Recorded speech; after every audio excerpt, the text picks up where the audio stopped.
Well, hello. It's good to see you all sitting in various places, in various continents, in various latitudes, longitudes. Here we are. And the world is spinning. And my name is Regina Ress. I am sitting in Santa Fe, New Mexico, which many people in the United States don't know as a state. They think it's part of Mexico, and it was, but no longer. I've been in the storytelling world for about 35 years. And before that, I was acting in theater, along with performing in different settings, many different kinds of venues, Broadway theaters and tours to schools and libraries, parks and playgrounds, maximum security prisons, international festivals, including Chennai, where I had a wonderful time in 2017. And my teaching has taken me deep into arts and education as well. In schools, of course, all grades, and but things like delinquent teenagers, detention centers, women's prisons. I've taught English language, ESL, to college international students and to adult immigrants in New York City, here in New Mexico. I've used storytelling to teach ESL. And so I've been teaching applied storytelling at NYU for 20 years. I can't believe it. With all that variety and all these years, I have often found myself in unexpected situations. So this workshop is built around finding ourselves in unexpected situations. And it might be a good situation that has captured everyone's attention, tends more to be bad situations. All of us, not just storytellers, all of us are called upon at times to say something or do something to ease a situation. I remember once years ago, I was asked to tell some stories at a friend's 75th birthday party. This was a brilliant woman, but she had terrible dementia at that point, and her friends gave her this party and they asked me to tell stories. So I had to really think about, what do you do? What am I, who am I telling the stories to and for, and all of that. But for individual crises, and then what I call the general sky, which is a term I learned, that's just what's going on in the wider world. Whether it's the wider world, the world of the place where we are, such as at a school, or a bigger situation, maybe a city has something going on that has captured everyone's attention, or just in general, something going on half a world away that might be impacting a lot of people. We find ourselves doing things while things are happening. And we can ignore what's going on, and some people say you should just ignore it, go in there and just do your show. But what we know is that the minds of the listeners, or the students, or the group we're leading, we know that something besides our announced program has grabbed at least a part of their attention. And I'm not saying we should or should not change our plans, but depending on who is listening, I feel, who the listeners are, where we are, and what's going on, I think it's good to have an option, to have something in our back pockets that can get their attention and maybe bring some ease or help of some sort. At least that's my experience. I found that's a good thing to do. So I have some questions. I have some activities. I have some stories. I'm going to tell you some stories, and I have stories about stories that I have found useful when I realized that people gathered, their bodies were there, but their minds probably won't be there. And a good story will capture attention. We know this, we know the power of stories. I mean, I can go into the brain science. Maybe some of you can go into the brain science of why it's so powerful. And years ago, before I was storytelling, and I had just met Diane Wolkstein, I really was just feeling my way into it. I was teaching very troubled kids at a school in New York City. And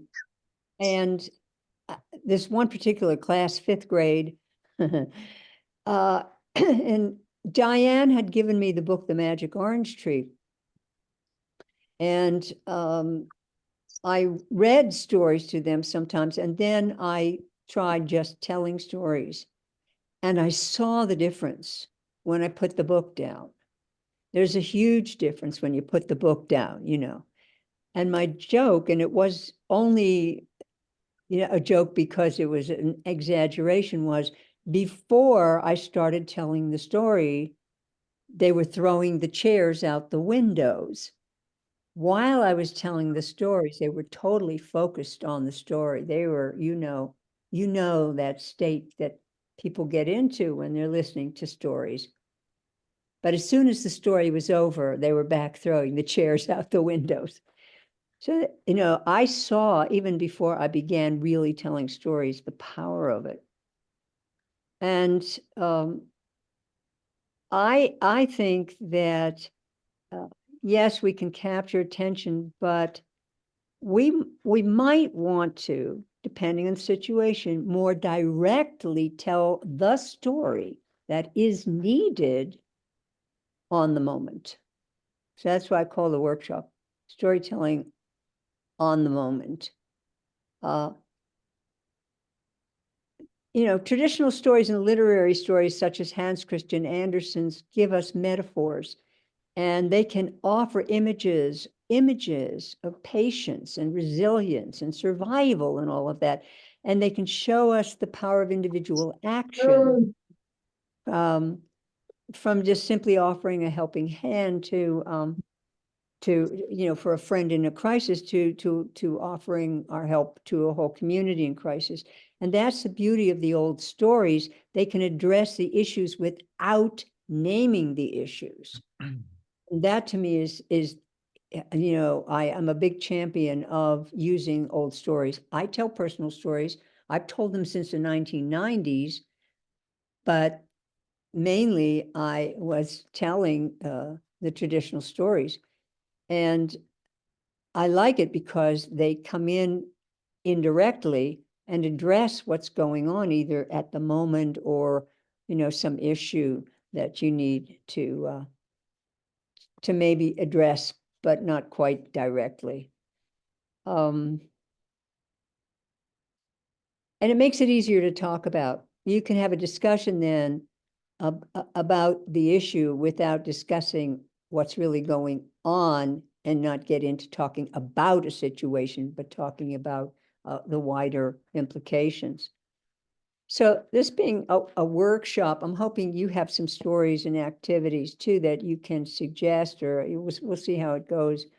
I'm hoping that we can come up with ideas for helping us recognize what is needed, and then some stories. Maybe we can start putting them in the chat, just stories that you may know, that so that we can have this list of stories that we then can have in our back pockets or wherever you keep your stories. So if you think of a story while we're doing all this, put it in the chat, and then we'll all have the resource. I want to tell you a story about a story that I have used in several situations where I knew that a story might be a good thing to help refocus the listeners. Before I launch into all that, does anybody have anything they want to say at this point? Oh, there's Jeff. Hello, Jeff. I always see you on these Zooms. Anybody have anything they want to toss in before I really launch? And that was my long introduction as to what the heck this is.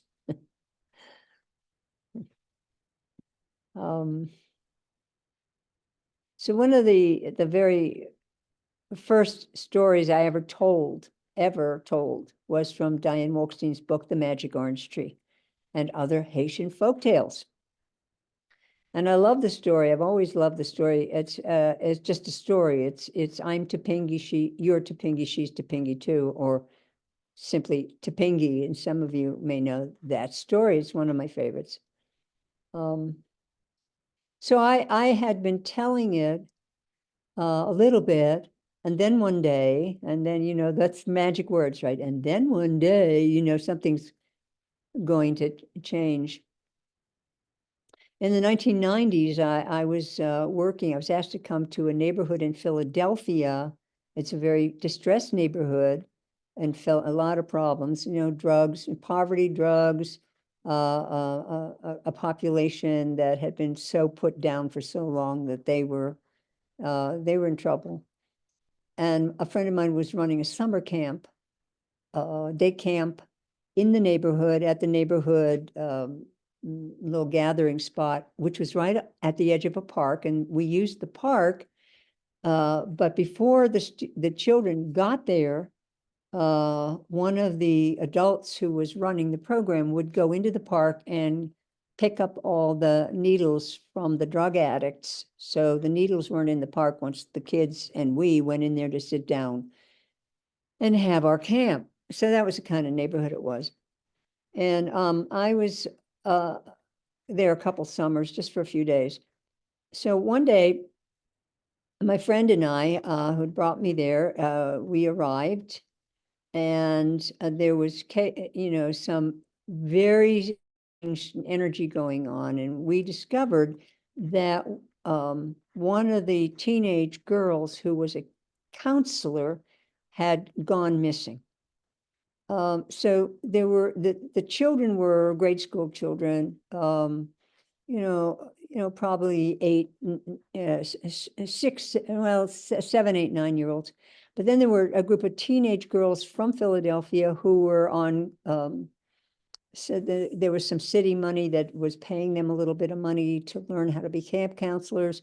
Then there were 2 women who were on federal money there learning how to help with groups like that. So they were even there on federal money because people were trying to help the neighborhood.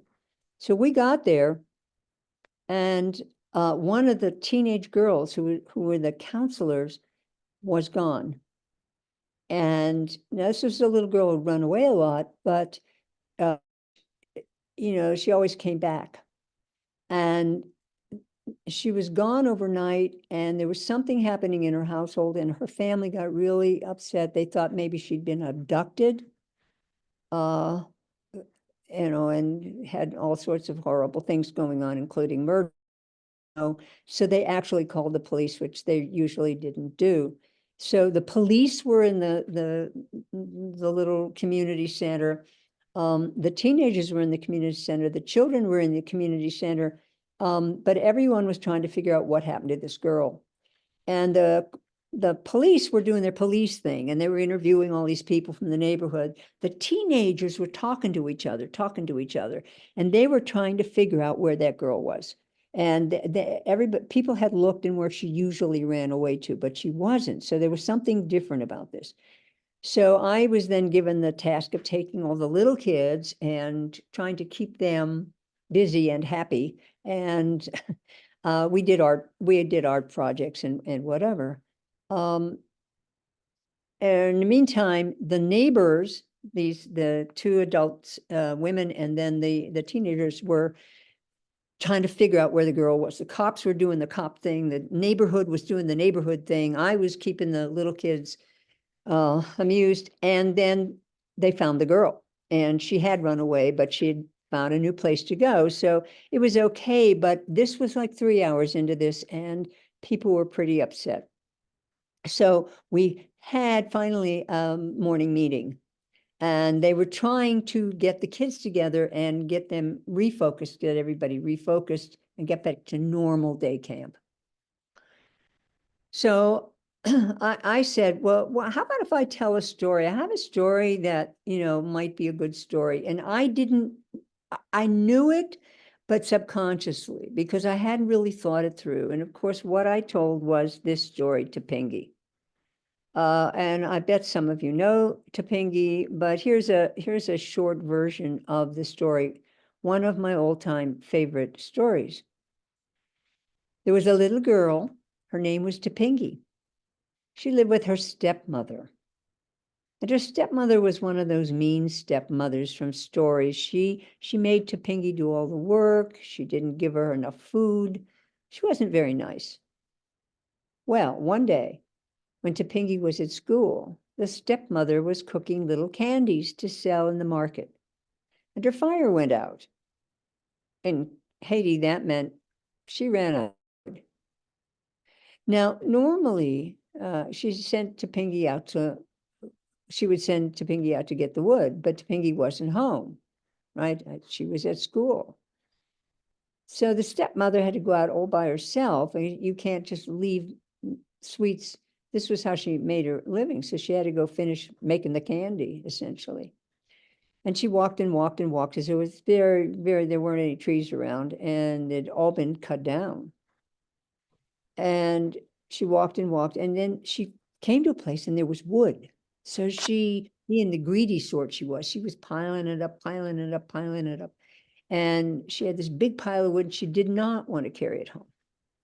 So she looked around, wondering if there's anybody in the forest who might help her, and a man appeared, and she said, "Can you help me carry the firewood home?" And he said, "What'll you pay me? What'll you pay me?" And she said, "Well, I don't have anything with me, but if you come home with me, I will find something. I will give you something."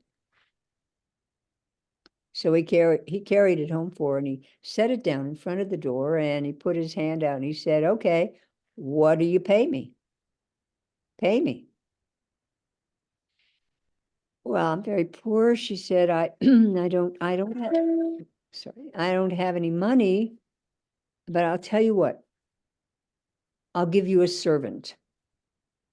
I will give you my stepdaughter, Topingi, to be your servant." Now, let me just tell you that when I tell this story for young children, I always say, don't worry, she's going to be okay. Because I don't want their minds going off worrying about her. I want them listening to the story. So in thinking about this, that I know enough to do that, because I don't want them to leave because they're scared for Topingi. That's what I'm talking about, what we can do to gather people together if we walk into a situation that their minds are elsewhere. "I'll give you my stepdaughter, Topingi. She can be your servant," she said. He said, "Well, how am I going to get her?" "Well," she said, "if you go tomorrow to the school, there's a well, sorry, an alarm for my pill." He said, she said, "You go to the school tomorrow at noon. You go to the well at noon. She'll be wearing a red dress. She'll be wearing red. You call her by her name, Topingi, and she'll go with you." And he said, "Okay." Well, the thing is that Topingi was home, and Topingi heard the conversation. So she had gone out the back door. She went out the back door, and she went to one of her friends, and she said, "Will you help me tomorrow? I need some help." And the girl said, "Of course I'll help you. What do you need?" And she said, "Meet me at the well at noon. Wear something red." And she explained. And then she went to another and another. And so she went to all her friends, her girlfriends, and at the next day at noon, the man went to the well. There was a whole bunch of little girls, and they were all wearing red.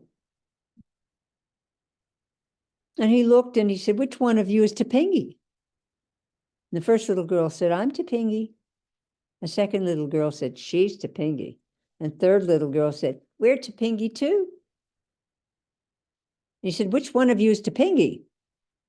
And they began to sing a chant. Now I'm going to teach it to you. We can't all sing it together, but we can mouth it, or you can put yourself on mute and sing it nice and loud. It goes like this, and just say it after me. "I'm Topingi.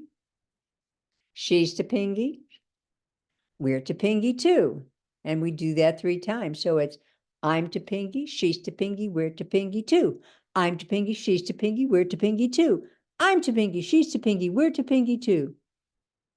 And he looked around and he was very annoyed and he went back to the stepmother. He said, I went to the well. There were all these little girls. They were all wearing red and they all said they were Topingi. And she said, well, I'm very sorry. I'm really sorry. It won't happen tomorrow. You go tomorrow. She'll be wearing black. Yeah, call her by her name and she'll go with you. Topingi. It's Topingi. Well, Topingi was home. She heard that conversation. She went around to all the little girls in town and, and they all said, sure, we got your back. We'll help you. And so when he arrived at the well the next day, there was like all these little girls, a whole bunch of little girls, and a few of the women too, and they were all in something black. And he said, which one of you is Topingi? And the first one said, I'm Topingi. Second one said, she's Topingi. Third one said, we're Topingi too. And he said, which one of you is Topingi? And they began to sing and clap. I'm Topingi, she's Topingi, we're Topingi too. I'm Topingi, she's Topingi, we're Topingi too. I'm Topingi, she's Topingi, we're Topingi too. He was very angry. He went back to the stepmother. He said, I went to the well. There were all these little girls. They were all wearing black. Topingi, Topingi, Topingi. They all said they were Topingi. She said, I'm really sorry. It won't happen again.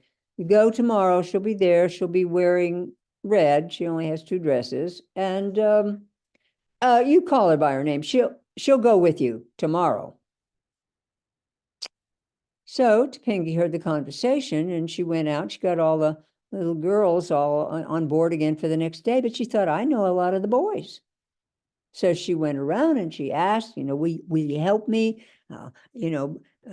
Bruce, will you help me? Eric, will you help me? She got all the boys, right? Yeah, you going to help me? You raised your hand, Bruce, you're in.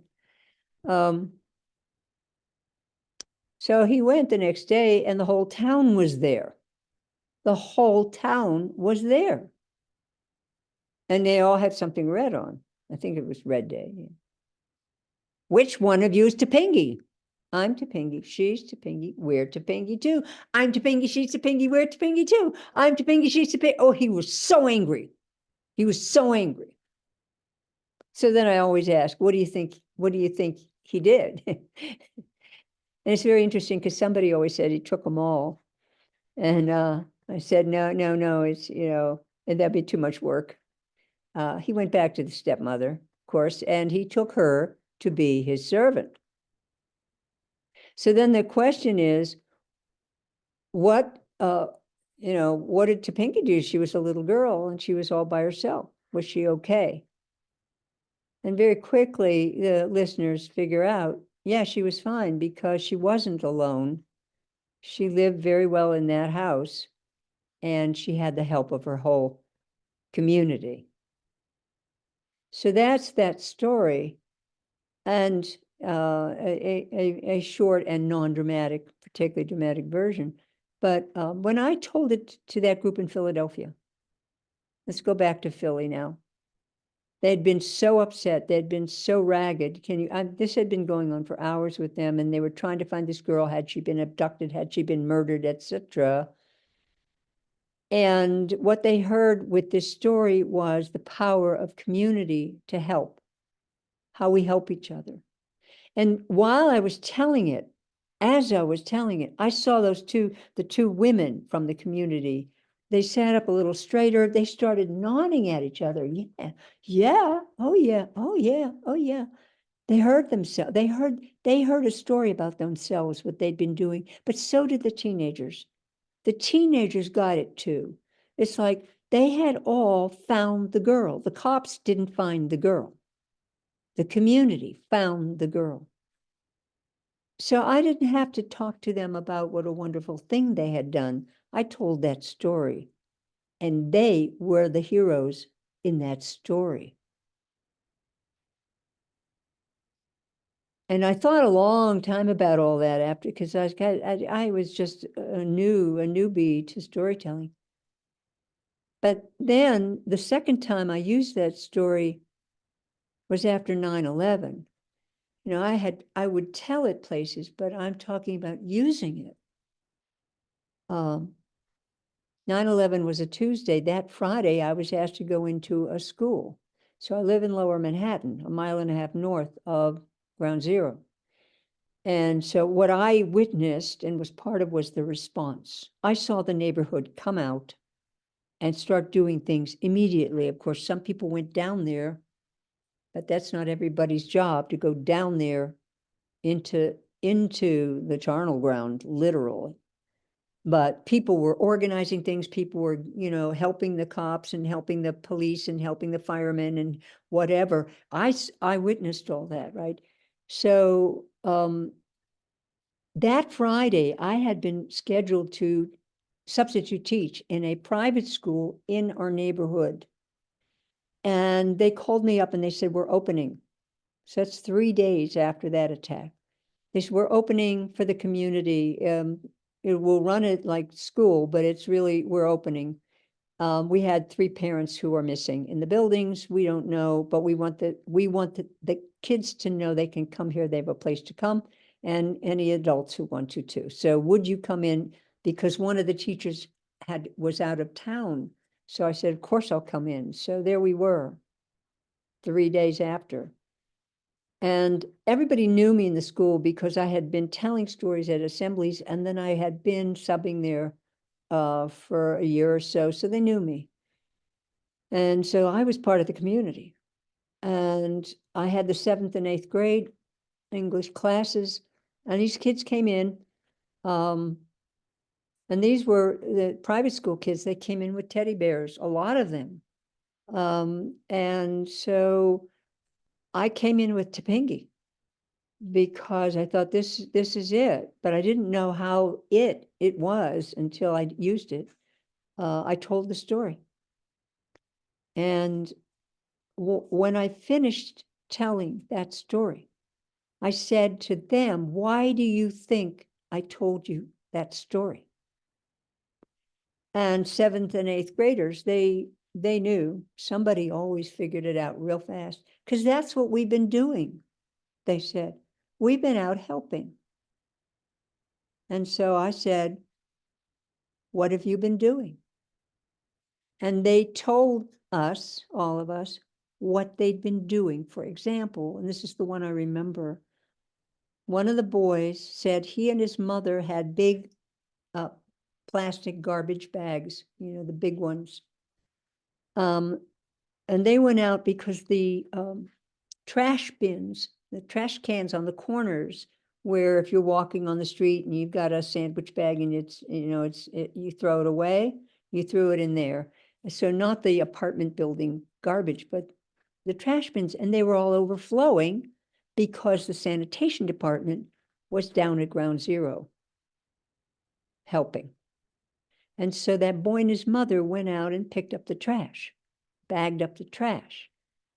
And that's what I remember. And, you know, I was thinking, that's a Mr. Rogers moment. You know, what have you been doing? Because what do you do with children in situations like that? You find the helpers and get them to be the helpers too.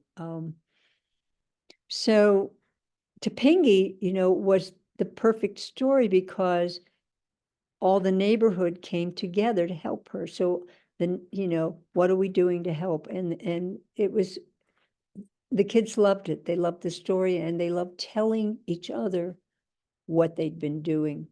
And then I got to tell them what I'd been doing, like cooking soup for the firemen across the street and things like that. It focused them, and it gave them a model of community helping, and they shared their stories. And then one more about that story, because I think it is a glorious story to know and have. I was in New Mexico. I was scheduled to do what I call a warm fuzzy. It was a winter solstice time. It was coming on to Christmas, a week before Christmas. I was somewhere we could have hot cider and cookies and talk about the winter solstice and how dark it is and that the sun then is coming back and all this good stuff. and then tell us a Christmas story. And what did I tell, Moira, was the gift of the Magi. That's what I was going to tell. The story by O. Henry, love story, takes place on Christmas. How two people give each other the most important things to each of them they give to their beloveds. So that's what I call a warm fuzzy. Well, 3 days before, it was 3 or 4 days before that event was to take place, was a really terrible school shooting in the state of Connecticut. And it was a lot of first graders being shot. Sandy Hook, some of you know that. And it was, we have these terrible things here in this country, but it was really just revving up back then, and it hadn't happened to first graders, no. And so the whole country was upset, and anyone with children was upset. And I thought, oh, no one's going to come to the warm fuzzy to have, hot cider and cookies, but 30 people came to hear stories. And about 6 of them were children, 8, 9, 10 years old, around there. And everyone was, you know how you get when your shoulders are up, and they were just walking around and they just wanted to be somewhere with a group of people.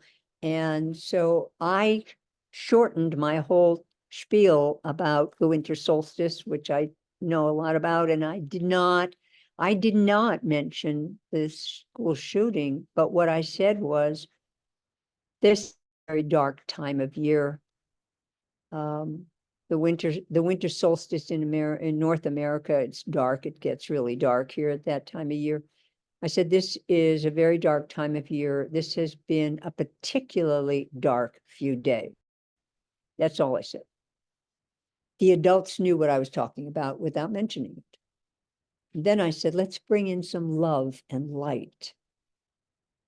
And I told the story, The Gift of the Magi, which is an ultimate warm, fuzzy story. And what I saw was that people's shoulders came down maybe halfway, that they started to let go a little bit of that tension. And that's all I had planned to tell. This was not a whole program, but they sat there.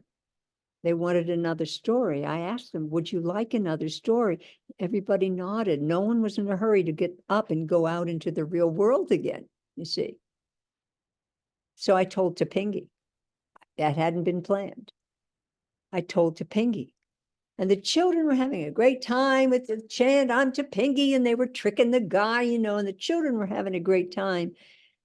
The adults knew what I was talking about. I was talking about wrap your arms around your children and your community, take care of the children. That's what I was saying. Then we had our hot cider. So those are 3 times that I used that particular story, and 3 different, wildly different instances where a story like that, where people can see themselves or see how it is we survive horrible things. It was so helpful. And then something that I do sometimes when I tell that story, not when it's, in situations like that necessarily, but a wonderful activity you can do afterward is to have people tell a personal story about when you helped someone or when you were helped by someone. So that's the personal story I see you can pull out of there. But I always also give people a chance to not tell a personal story by saying, tell a story about a time you witnessed somebody being helped, or that not everybody wants to tell a personal story, but that gives people an out, either to tell a real third person story or tell their own, but in third person, if they don't want to really talk about themselves. I like to keep things safe for the people I work with. So that's a big example of what I'm talking about. I know the story's a wonderful folktale. It's fun for kids, you see. It's really fun because when you're really doing it, I'm Topinky, she's Topinky, we're Topinky too, and you get into it, and the kids get into it, and the adults get into it. I mean, adults, we do that too. But adults know that deeper meaning, right? They hear the lessons in there of helping your friends, helping your community, working together, all that sort of thing. Adults, that's the function of those old stories, is that there are all these levels, and whoever's listening hears it the way they hear it. So, so does anybody have a comment on any of this? I've just been talking a lot. Have any of you had that a comment or had that kind of experience? I'd love to hear your voices, and be quiet and drink my water. Well, I put in the chat, I'd love to just share a little anecdote, and it relates to when you said about you told the children, don't worry, she's going to be okay, right? Mm-hmm. And I had a very funny experience when my son was about 4 years old, and he was taking dance classes, and he was the only boy in this dance class with all these little girls in tutu. It was the showcase day, and all the kids were doing showcases. And so we were in like the holding room in the church, and everything was running late. And so there were all these 4-year-olds, and they'd gotten tired of the books, and they'd eaten the snacks, and they'd gotten tired of the games. So I thought, I'm a storyteller. I'll tell a story. And so I told a story that I had created inspired by my son, who I guess the summer before had just eaten watermelon nonstop. And so I had made up a story called The Watermelon Baboon, about a little boy who only eats watermelon. And of course, his parents tell him you need protein. And his sister says, Grover, if you don't stop eating watermelon, you're going to be a watermelon baboon. And one day he woke up and he was a watermelon baboon. And his skin was green, or his fur was green striped, and his eyes were little seeds. And it kind of goes from there. And he gets put on the Baobab Island in the zoo. But anyway, and I told the story, and I think I said, oh, this is a story I made up, from Tom Tyndall's dad. And I made up the story because he loved watermelon. Well, I told the story. The kids went up and did their dancing. Parents brought flowers. Everyone went home. And that evening, we get a call, frantic, from Bernadette's mother, saying, Bernadette is very upset because you told the story that Tyndall had turned into a baboon, and she's worried that he's turning into a baboon, and so on. And I had to get on the phone with this 4-year-old to reassure her it was just a story, and Tyndall's not a baboon, and everything's okay. But I just thought it was so funny.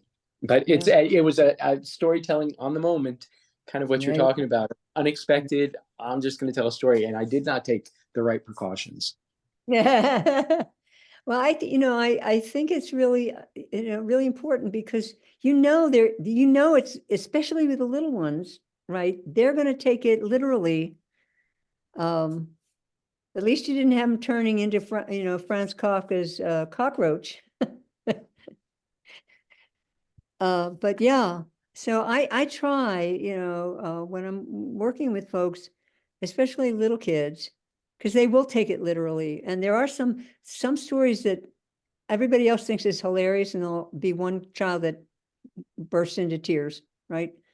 So we know this, you need to know who's sitting out there. One time I went out to a school. I was hired to go to a school out on Long Island, and I got there and I had a program for, that age group. And it turned out they were all not just special ed, but half of them were autistic and the other half were other things similar. And I was not told that. And I was so angry, how dare they? So I was really unprepared, and it was really early on. So I didn't know how to change my program. And and I did what I could do. But if I'd known who was going to be there, believe me, I would have had other kind of stories. I just, I would have. So I was angry at the administration for not telling me who their population was. So it's a question to always ask, when you go in. But, then you come into a situation where it's just folks, but, 9/11's happened. What do you do? You don't have to talk about that, but it's on their minds. They're sitting there with teddy bears. What can you do? Yeah. Anybody else? Bruce. I think it's tough when you're early on in a storytelling career, when you face new situations, different populations, and sometimes it seems like you need to have a degree in childhood development and different mental states and cognitive abilities, and you need a psychologist license and everything else. I was once invited to tell stories at a religious institution. Very shortly, they were in the throes of a scandal where the clergy member, the chief clergy member, one of the chief clergy members there had been a sexual scandal involving a teenage boy. Mm-hmm. And when they hired me, they said, "We just want you to come in and be entertaining." Good luck. And I thought I'm your guy, because I pretty much see myself as the comic relief in the world anyway. And but I think I would like to have some stories in my back pocket where, when there are these very serious situations, there's something of substance there to kind of really connect with people. So, we can, I want to talk a little bit later, but start thinking about not only the stories, and maybe we can put the stories in the chat, but themes. What are some things? So I, like, for instance, stories of the power of individual action against all odds, because people go, what can I do? There's nothing I can do. Well, I can tell you that after securing my base on 9/11, I'd watched from my window all of that. I hit the streets. I looked to see what was going on, saw a lot of stuff, saw people doing things, came home, made a pot of soup, took it to the firehouse across the street. Now, we didn't know then, but half the firehouse was dead. I didn't know that, but I took the soup over there, and it was great. There was a cordon of cops, and I said, "I have soup for the firehouse." And they opened the cordon, and I went in and handed it in and left, and probably was never eaten, but because we really at that point didn't know what really had gone down there. But what I saw was people coming out and doing things instantly. And so the power the power of individual action is so that's a good one, because we all think, I can't do anything. I can't do anything. A big story that I happen to know about this is Hans Christian Andersen, that most people never heard of, which is called The Wicked Prince. I know Jean's probably heard me tell it at the Andersen statue. I do it anytime I can. It's called The Wicked Prince. We meet a coldly egotistic tyrant of the worst sort. He sets out to conquer the world, and pretty much does, and leaves devastation and fire and death. But he's conquered by a gnat, teeny tiny bug. Here's the end of the story. Having failed, he decides he wants his statue in everywhere in town, and he wants it in front of the altar in the church, and the priest says, "Sir, you are great, but God is greater." And he says, "Well, I'll conquer God." So he makes a boat and puts eagles attached to it and flies up to batter his way into heaven. And God, sends out an angel, and they knock him out of the sky. And he said, and he doesn't die when he gets hung up in a tree. And he says, "I have said I will conquer God. My will shall prevail." So he spends years building another boat, and he gets conscripts from all the conquered lands, and puts them in the army to go out. We're going to conquer God. And he's just about to go and conquer God when God sends out one swarm of gnats, teeny tiny, biting insects. And so the wicked prince, he pulls out his sword, but you cannot kill gnats with a sword. Hmm? So they're biting him. He calls for Persian carpets. He's wrapped in Persian carpets to keep the gnats away from him. But one gnat gets in, a single gnat gets in. And it winds its way through and finds his ear and stings him in the ear, and he goes mad because it's poison. And he throws off the Persian carpets and he tears off his clothes, and he's naked in front of thousands of conscripts from the people he conquered. And they laugh at him and they jeer at him, this powerful ruler who says he would conquer God, but he's conquered instead. He is conquered instead by one single gnat. The Nazis banned that story. The Nazis banned that story. And it's so powerful. And there's a something that Navalny said that was it's not shameful to do something small. It's shameful to do nothing. And one single gnat. So the power of individual action, whether it's against tyranny or just an individual going and helping somebody, or somebody in a playground saying to the child that's being bullied, "Come, let's play together." All of that is in a story like that. The power of individual action.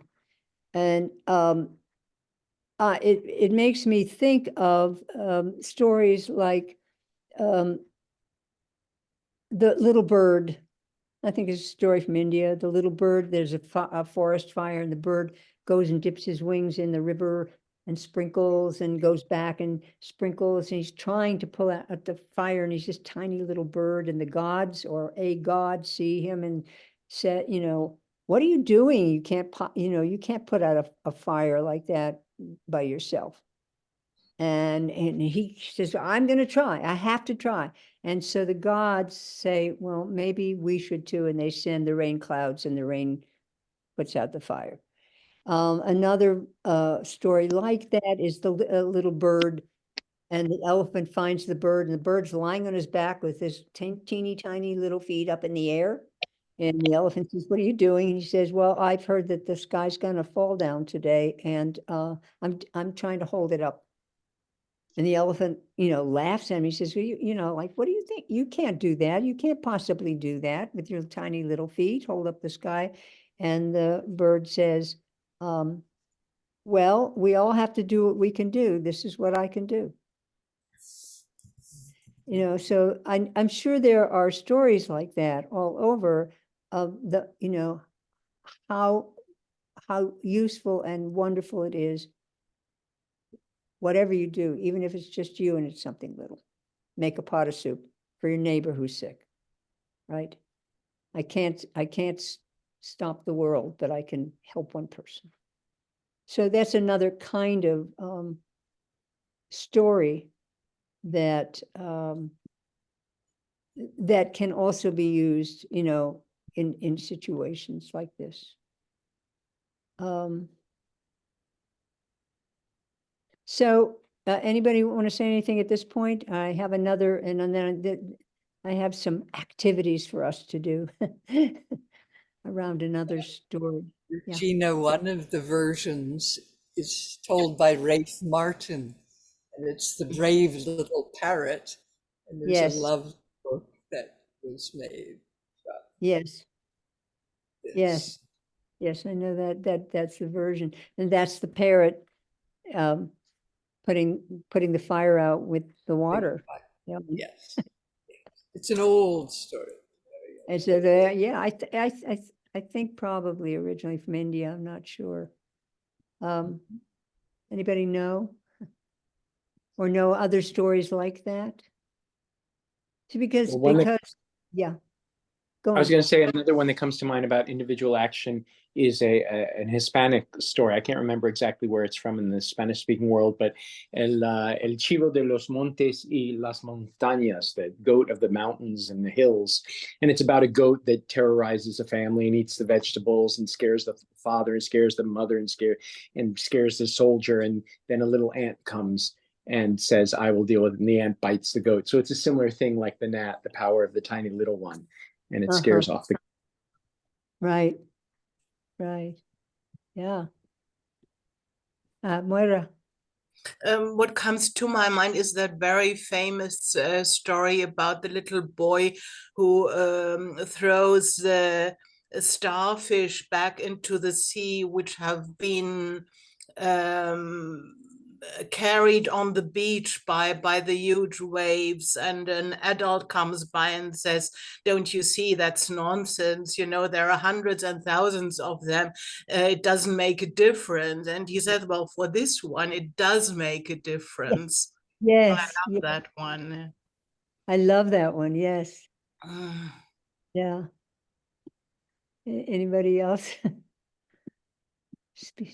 Speak now, forever hold your peace. I thought we might do this. This, yeah. This is a different kind of story about individual action, and so I thought let's do some participation, because a lot of times, if something's going on, along with listening to a story, getting the people involved with an activity, of course, is also very helpful. But it's also part of what we storytellers can do. So this is some drawing and some writing. So I hope you have some paper and something to do drawing or writing with. It's I'm going to tell you a very short little story that it was sent to Laura Sims actually after 9/11. She had put out a call on the internet for healing stories. And a lot of people started sending her things, and she published a book. I believe it's called Stories to Nourish the Hearts of Children in Time of Crisis. And it was published and then given to the families who were affected by the 9/11 attack. So it's a collection of stories about, what we're talking about, taking action, individual action or collective, group, whatever's. And that life is good, and people are good. And, I always come down on the side of Anne Frank. In their hearts, sometimes it's hard to believe, but in their hearts, people are really good. This one's called Portrait of Peace. Some of you may know it. There was once a king who sent out a proclamation. Whoever can create a portrait of peace will get some gold. You see, the kingdom had been in war all the time, and the king, like, we don't even know what peace is like anymore. What is peace? What is peace? What does that mean? Not just in war, but in our hearts. What is peace? So whoever can do the best portrait of peace will win a bag of gold. So I'm going to ask you all, draw a little picture of peace. If you were going to draw a portrait of peace, don't worry about your artistic skill. Just allow your hand to create an image of peace. Now, let's just take maybe, 3 minutes, just really quickly. It might be a place or an action, or I don't know. It could be any number of things. Draw a portrait of peace, okay? And I'm going to give you 3 minutes. I can't find it.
So put your finishing touches on, if you don't only have 3 minutes, you can't get too far into the left brain thinking about it. You can just put that initial thought on that paper.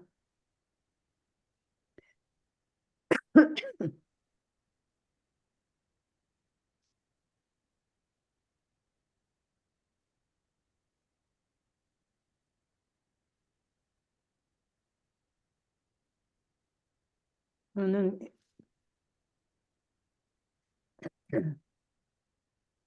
30 seconds. I usually give 5 minutes, but with this group, 3.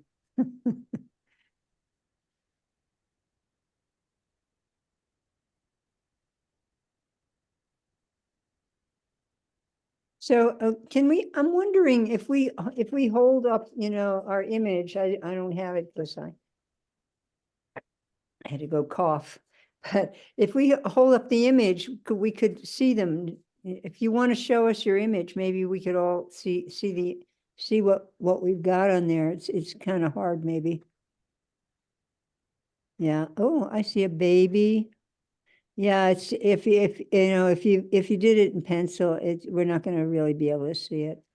Oh well. Regina, I Yeah. conceived mine to be a baby, but I realized it could also be a sleeping sumo wrestler. I think it works either way. Well, whatever. In your mind, it could be the sumo wrestler because he's at peace as a cat. Anybody want to talk a little bit about what they drew? Yeah. Sudha. Hello, Sudha. You're muted. I saw a little inscription outside a church in Mumbai, and it said, "Peace is not merely the absence of war, but the presence of tranquility, harmony, and love." And so that came to mind, and I can't draw to save my life. So I just put a lot of hearts with the quote. This is not an art class. Beautiful, beautiful. Okay. Anybody else want to say what they drew? Yeah. Yes. Yeah. Unmute yourself. Priyanka. Priyanka. Yes. Yes. So this is my little portrait. You can see. Yes. Birds. Are they birds? Bird in front of a mirror. So I'd Uh-huh. like to talk a little bit about it because moment, when we look at peace as an symbol given by UNESCO, it's a Mhm. little dove that holds, little grasses and twigs in its mouth. For me, it's birds are anyway very tranquil, but they are all flying together in the V shape. and there's a mirror in front, because moment we start seeing each other, because while they're seeing themselves, they're seeing others also who are flying with them. Moment we start seeing each other, then we start seeing other people in a different light, and peace Aha, automatically prevails. Thank you. wonderful. Thank you. Somebody else, and now I've managed to, I can't find the screen to see your pictures at this point. Wait, that's all gone away. Are you there? We are here. Can you go to your doc and maybe just click on the Zoom in your doc, and it should pull the meeting back up on the Zoom icon, Bruce, I like think a off the she's side. Oh, complicated. Zoom, no, all right, there we go, okay. Lord have mercy. See, I have a 13-inch screen, so I'm playing games here with all this. Yeah, okay. I can tell you that I did this once with people in an English class I was teaching in Ecuador. Well, I'll tell you that later, but one more. Somebody else want to share it and tell us? But if you're muted, Barry's muted, he's talking. Like, Bruce, jump I in. think he's pointing at me.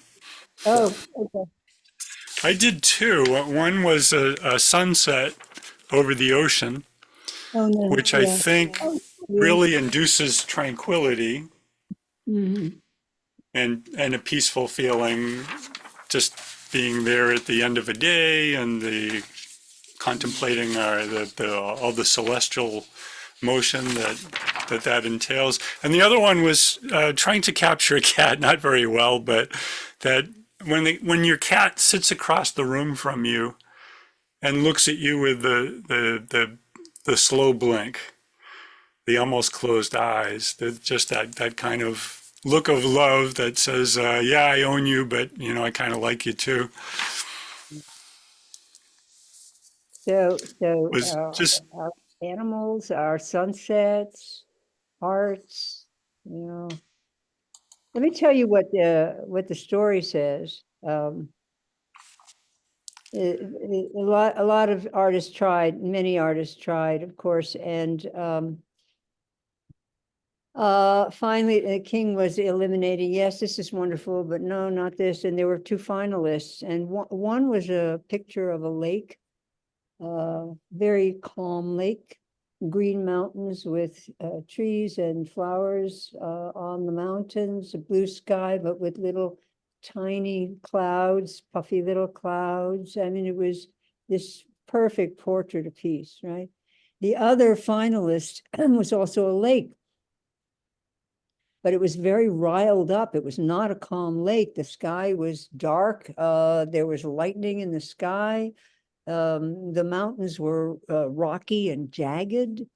But then the king noticed that there was a waterfall coming down that mountain, and behind the waterfall, through the waterfall, you could see there was a tree clinging to the rocks, and in a V in the tree, there was a nest with a bird, and on the nest, the bird was sitting on her eggs.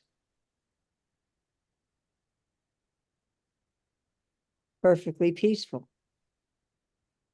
Those were the two finalists. So I always ask, when I'm working with people, which one did the king choose? Well, and he chose the bird on the nest because as Suda was saying, peace starts in here, love, and staying calm in that storm is peaceful.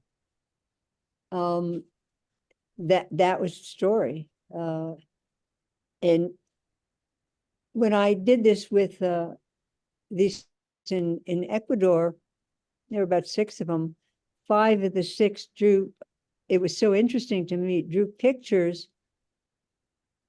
And this was before you heard the description of the bird on the nest. They drew pictures of themselves helping other people. Of a time, there was one person who had been in a tornado in Kansas or somewhere, and the little picture was when they ran over to their neighbors and was helping in the middle of the tornado. And that, but most of them with peace had that moment of when that higher thing takes over us and the focus comes in and we go and help somebody else. And I thought that was so interesting. So, you know, an activity you can do is write about a time you remained calm in the middle of the storm. See, these are things that can come out of this, because again, if we're talking about coming into a situation where people are riled up, to take them on a journey that then they can find their way into how to find that calm place in the middle of whatever's going on. You know, we can do that with story, come out of the story, do art, do writing, tell the story of when you were in a storm, whatever that means, and remain calm.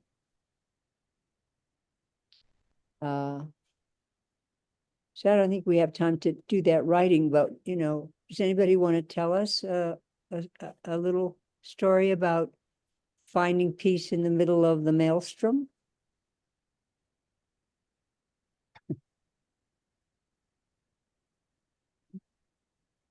Just jump in, just jump in. See, that's gone again. Go ahead, Sri Lekha. Yeah.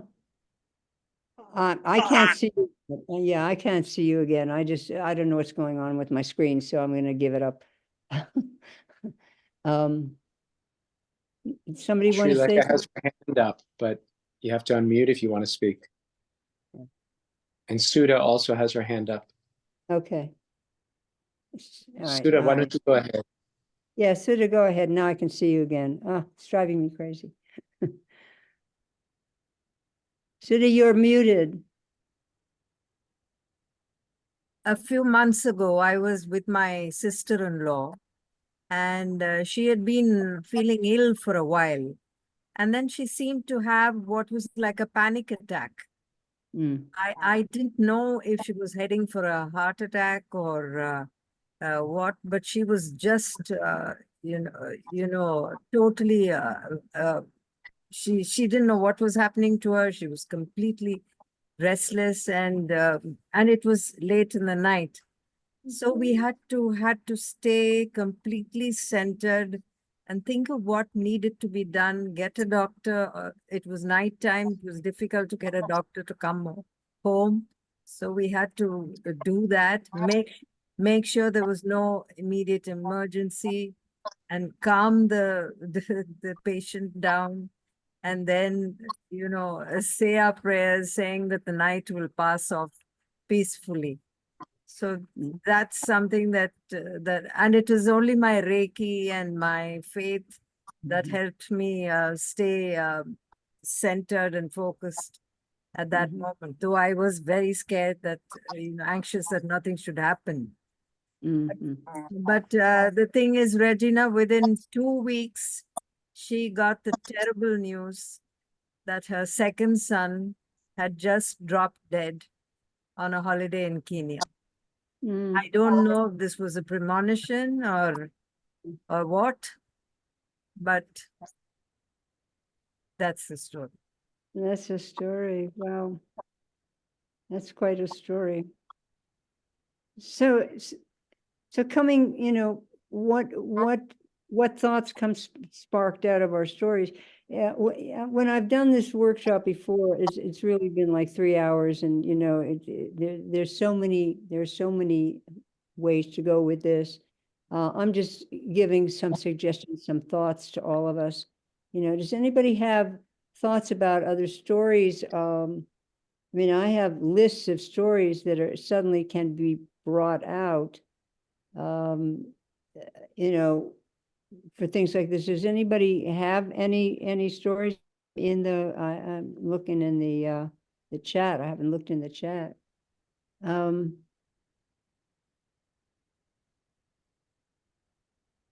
Okay. Check out the Wicked Prince. The Wicked Prince is an amazing story. The Nazis didn't like that story. Or the starfish story. Anything? Any other stories? I can tell you that in that same summer camp, the second year, the next year when I went back, one of the staff, there was a terrible death in her family, gang killing and things like that, and I told her the story of the cowtail switch, which is you're not dead until you're forgotten.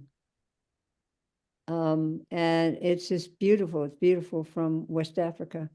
There are a lot of things that will keep us alive, but the thing that really keeps us alive is not to be forgotten. And I saw her whole demeanor changed when I told her that story. So that's what I mean about having these stories in our back pockets.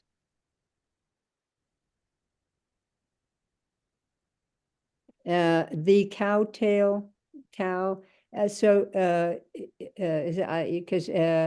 Chigi asked to what is that story called? I think you are talking about the cowtail switch. That the man goes out and he disappears, and he's gone hunting, and finally his sons go out and find him, and each of the sons helps bring him back to life. He's been killed. And so there's a big ceremony and celebration that he's come back to life, and he has like a staff of honor made from a cow's tail. So it's a very beautiful staff that's the cow's tail, and so that's the cowtail switch. There you go. Barry put it in, and each son says, well, I found the path to you, and I did this, and I did that, and and he awards the cowtail switch to the little child who was born after he was gone, because the child had said, where's my father? And the rest of them went, oh, we should go look for him. And so, except that the child said, where's my father? And that brought him back to life. So you are not truly dead until you are forgotten. It's a beautiful story. And there's a book called The Cowtail Switch, Harold Kurlander. It's a collection of African folktales. But that's a very famous story from West Africa.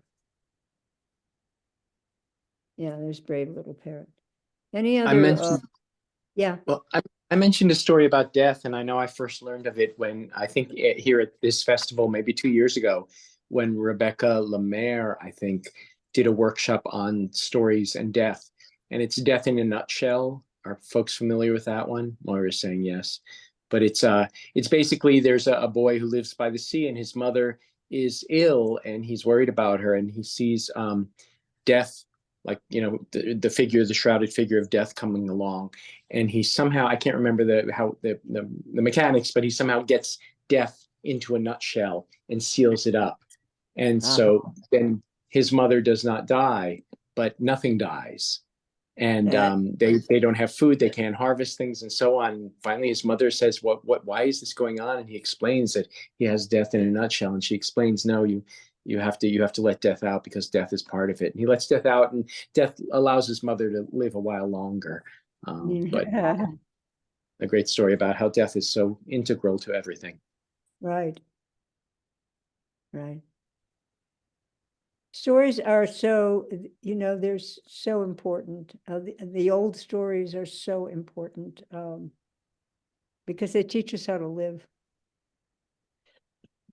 So after 9/11, not 9/11, but when the pandemic started and we all suddenly went on Zoom, And I was telling some folks at the beginning, I was teaching a class at NYU, a weekend class, and it was the third weekend of March 2020, and the week the 10 days before was the spring break, and a lot of the students had left, and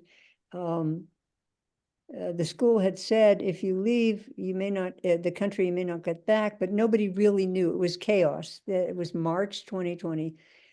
And so during spring break, the city took the dorms for incoming doctors and other things like that. And so the students who were in the dorms were given 24 hours to get out of the dorms. If they were within driving distance of New York, they had 48 hours to come get all their stuff and get out of the dorms.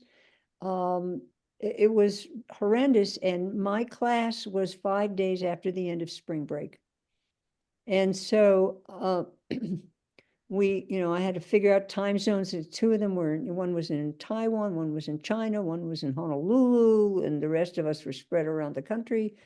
Luckily, nobody was in Europe, or it would have really been crazy. So we figured out time zones, and one of the things that I was told was, if you can, ask your students voluntarily to come on and do a Zoom with you before 2 days before the class, so you can practice and see how it works. And 2 students showed up in absolute shock, and then I realized that I was going to have a class of young adults in complete shock. We were all in complete shock, right? But I was too busy learning how to Zoom to realize how in shock I was. So I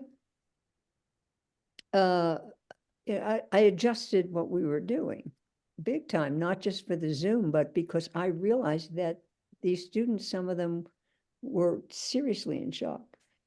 And we ended the first, when I really changed the whole thing, but we ended the first day with the story of, and there are lots of versions of this story, the woman who finally realizes, oh, I know what I want with my life. I know what to do. And she walks into the forest, and she's going to her life, and she realizes there's a tiger following her. I'm sure most of you know a version of this.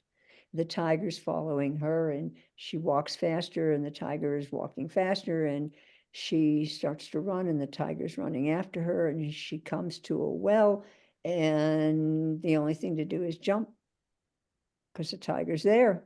And as she's falling, she realizes there's a dragon at the bottom of the well. And she sees a vine, and she grabs the vine, and she's suspended between the tiger and the dragon in this version. And then she sees that on the vine is a leaf, and on the leaf is a drop of honey. That's the end of the story that I first heard. Okay. And everybody goes, right? And it's a drop of honey. That's the end of the story. It's a good, I don't know, is it Zen? I don't know. It sounds very Zen-y. But then I said to my students, what's one drop of honey in your life right now? One drop of honey in your life right now. Because we were all suspended between the tiger and the dragon at that point. We didn't know what was going to happen, right? And they went around and they named something in their life that was good, nourishing, sweet, and you could see some of that anxiety leave. So there's stories like that that are so wonderful to know about and be able to tell, and then get that. Because then, of course, if you're working in a classroom, of course, then you can go all kind of places, write a story about that drop of honey. It might be my mother, it might be, whatever it is. There are activities to do from that. But Regina? Oh, I'm sorry. remind us, yeah. I'm Yeah. sorry, go ahead. Now, just to remind us of the drop of honey, or like a good news circle. If you know the good news circle, what's one piece of good news? You have to have good news. If you can't say anything else, say I'm alive. I worked with extremely distressed children in Newark, New Jersey, and we did that every day. What's one piece of good news? And I said, you can always say I'm alive, or you can say I can see you, or I had breakfast, and they got into it. And some, a number of times a child would come into that after school program, parents in jail. I mean, this is that kind of where we were. Parents in jail, gangs, siblings murdered, teachers yelling at them all day. And a child would come, I ain't got no good news. And after we did it for a few weeks, the other kids said, tell a woman you're alive. Tell a woman you're alive. So those, just to remind us that even in the worst of times is a drop of honey. And it's in the Thank you. story. Yeah. Thank you, Regina. It's been a wonderful session. We need to stop in a couple of minutes. Do you want to say any concluding words, or does anyone else? Yeah. Anybody? Anyone? And what's one thing that you got from this session? A drop of honey. Mm. Good job.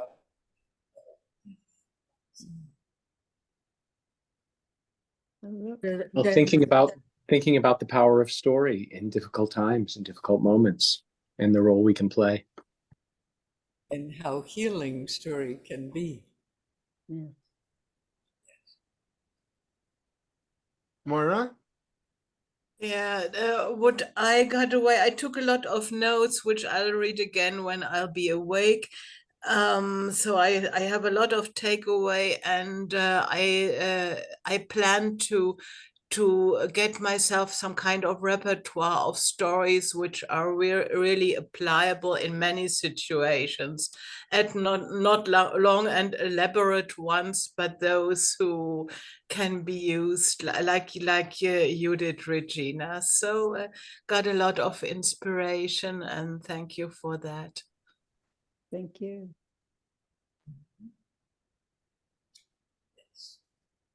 Much to think about. Thank you, Regina. Yeah, we just scratched the surface. So my goal is always, look at this world, look at these possibilities, look what's out there, now run with it. So, just run with it. We just scratched the surface on this. Thank you all for, hanging in.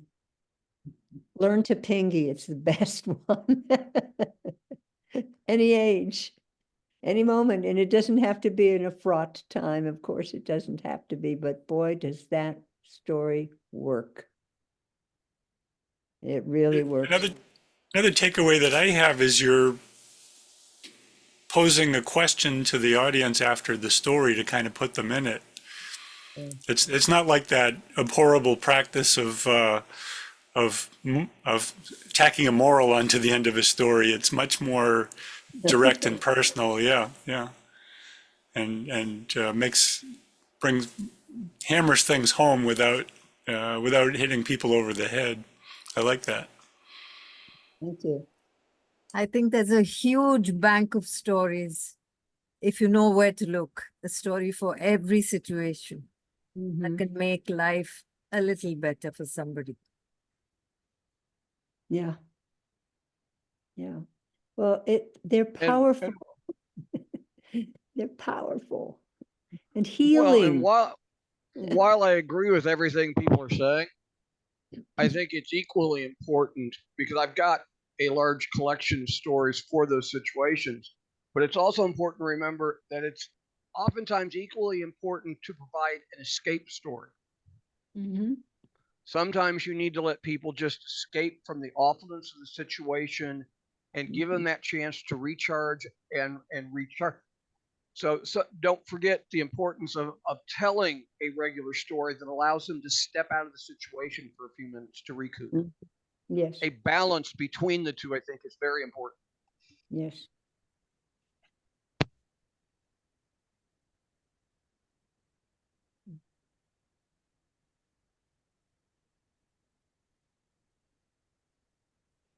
Well,